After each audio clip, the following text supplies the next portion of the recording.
Okay, so this is a mini review, if you like, of the Benelli 2020 TRK. This is not the X version, this is the road going version. The difference being there's no upswept exhaust on this bike, it's a side protruding exhaust. It's significantly lower, and also it doesn't have the upswept exhaust system, but everything else is pretty much the same. The only things that I've had to fit to this bike are the little flip screen here, and I've fitted a couple of auxiliary DRLs, GS 1250 style, to make myself a little bit more visible, but the lights are pretty good. You've got DRLs and halogen at the front. It's a really nice layout, the bike, it's very comfortable. Nice touch with the illuminated gear, as you can see. It's a good clear display. I like the analog rev counter, despite the fact that some people think it's old-fashioned. Personally, I like it. In case you're wondering what that is, that's my Beeline sat-nav, which I won't be using today. It's just a quick ride this. I'm going to take a quadcopter and do a little fly around on the bike. Let you have another look at it.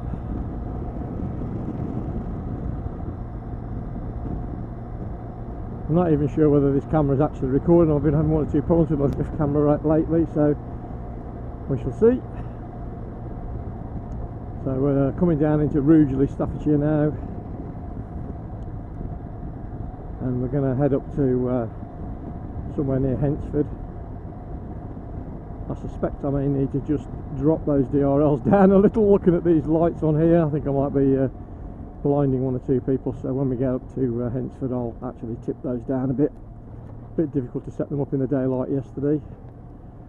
Okay, so let's start with the negatives. Things that you will find with this bike. First of all, it's an A2 licensed class bike, so it's less than 48 horsepower, just slightly.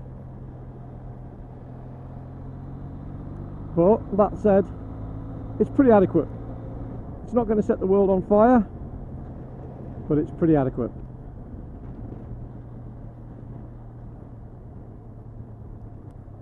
For me, the only real negative with this bike is the back brake, and that's, as I'm led to believe, easily fixed.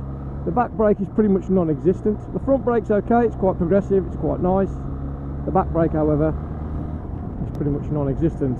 But I'm told if you fit EBC brake pads, then that's not an issue, because it improves things dramatically. So at first service, that's what I'll be fitting to the bike, or hopefully that's what the dealership will fit for me. As I say, it's not the torquiest bike, it's not going to set the world on fire, but it's a lovely bike to ride, beautifully comfortable. Good screen. I have fitted that little flip thing at the top because it just gives a little bit more deflection. What I will say about this bike is that if I were to take the badges from it and stand it on a car park with plenty of other adventure bikes, well, adventure style bikes shall we say, that I defy anybody to tell me that this is not Japanese quality, because it is. It's quite simply, it is. The engine is lovely and smooth, the paintwork finish is brilliant. The specification when you get it, what you get with it, you get crash bars as standard, you get an alloy rack as standard, which will accept a Givi or a Kappa monarchy system without any modification. It's LED all round. What else? Oh yeah, 2-year warranty. It buzzes along. It's a revvy little engine, I've got to say. We're in 5th gear now, and you can see it's not spectacular, but it's adequate. We go up to top, 6-speed box, 50mm upside down forks on the front. I did read somewhere that they might be Marzocchi, but I'm not really sure about that. And it's a monoshock on the back. It's got a preload adjustment, but nothing else. I think on the X version of this bike you get wire wheels, and you get an adjustable shock absorber on the rear. Also on this bike, it's ABS all round. I believe it's the same on the X version, but the X version I think has the facility to turn the ABS off, so if you're green laning, maybe over a bit of rough ground, gravel, you can turn off the ABS so you can slide things around a little bit without fear of the back wheel locking. Not the greatest of mornings this morning, but it's not cold and it's dry, which is the main thing. So normally here I'll be trailing my rear brake on my previous bikes, and it does work, but it's just so ineffective, it's unreal. Morning, Mr. Magpie.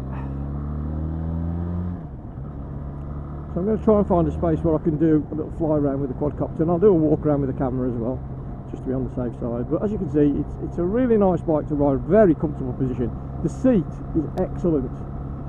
If you're the sort of person that wants gel pads on your seat and that sort of thing, you do not need it on this seat. It's excellent. It's a really roomy seat. The pillion seat is also exceptionally good. All in all, for the money that you pay for this bike, and that is the real bonus, the real plus point of this bike, it's a really excellent piece of kit. The on-the-road price for this bike, for a 2020 bike with a 2-year warranty, oh, we've got some deer here. Some deer will slow down. Might catch them. No, they've gone. For a 2020 bike with a 2-year warranty and all of the bits and pieces that fit to it, $5,199 on the road, and it really is, you know, a bargain at that price. And as you can see, it moves on pretty briskly. It's quite revvy, as I said earlier. It might want a slightly bigger sprocket on the front. I think that might be the way to go. I don't know how many teeth are on the front, but one more probably wouldn't hurt it. Just make it that little bit more comfortable cruising. It would drop the revs a little bit. Maybe you'd lose a little bit on acceleration, but to be honest, it's not the sort of bike, as I say, to race away from traffic lights on. It's a comfortable cruiser tourer type bike. Love those bends. Coming up to the old RAF camp now at Pensford. It's now the Chase Visitor Centre where you can hire bicycles, that sort of thing. I'm going to turn on here and see if we can find somewhere to park. We'll see. I'm not sure whether we can find anywhere here. Shouldn't be too many people about at this time in the morning. It's let's have a quick look. It's 5:20 in the morning, and I don't normally get up this early, but I've not been sleeping very well just lately, so I thought I would take advantage this morning and capitalise on this. So let's have a quick look what we've got here. Where can we park that we can do a fly around without being in anybody's way? Oh, rabbit. Plenty of open air for the quadcopter. What we'll do,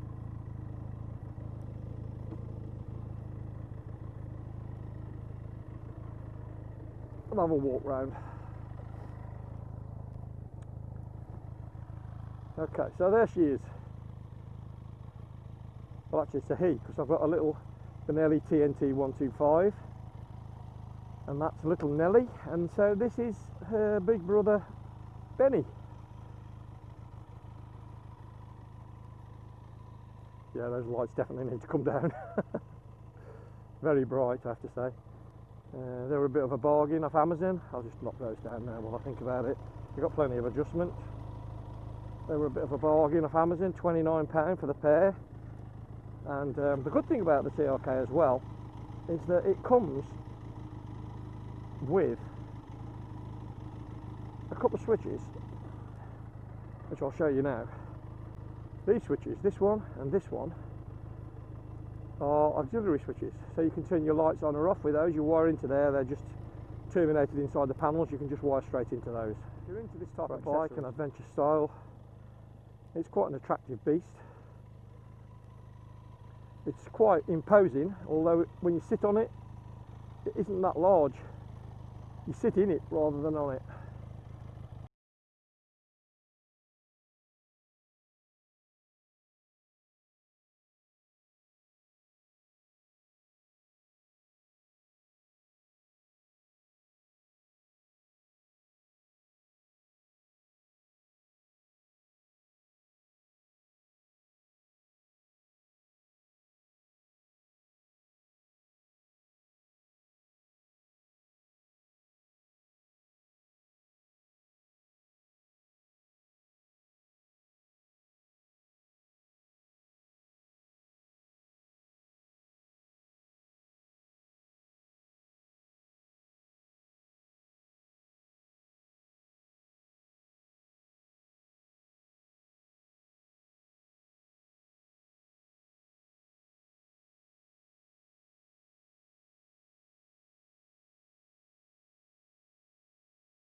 Now this is a bumpy road. We'll see how the suspension copes with it here. I suspect it will cope better than I will. Again, no road markings here, an adverse camber. So always best to be careful around here. And again, deer everywhere. That said, we probably won't see any today.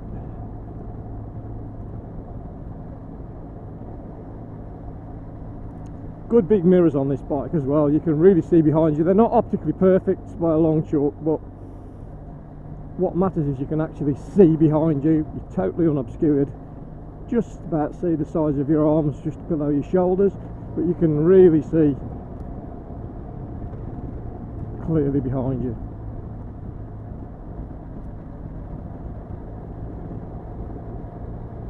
They look as if they're enjoying themselves, don't they?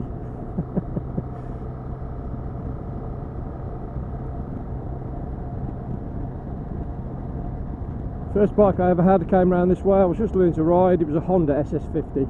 I got to this hill and I stalled it halfway up. I didn't know whether to go backwards, forwards, or what to do. In the end, I came down backwards. Bit of a hairy moment. Not what you want on your first ride on a bike.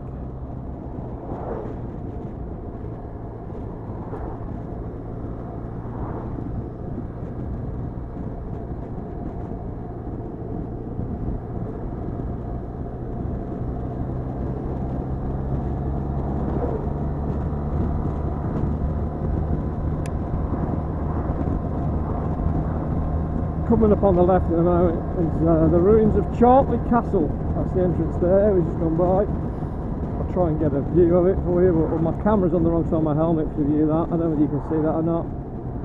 That's Chartley Castle. I'm not sure whether you actually get to see that. I'm going to have to mount this camera on top of my helmet, I think, for this type of thing.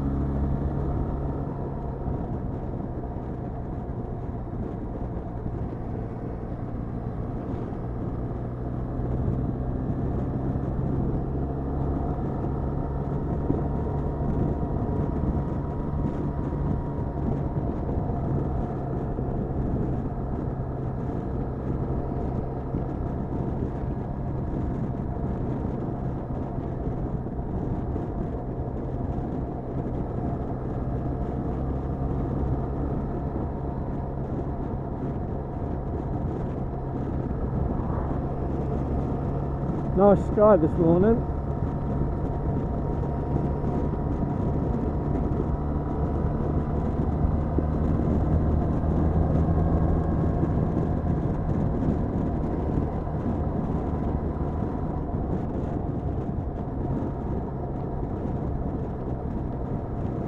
So let's see if the cafe's open, shall we?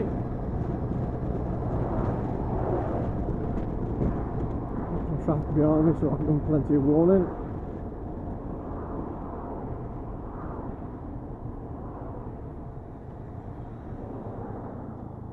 Yeah, it looks like we might be.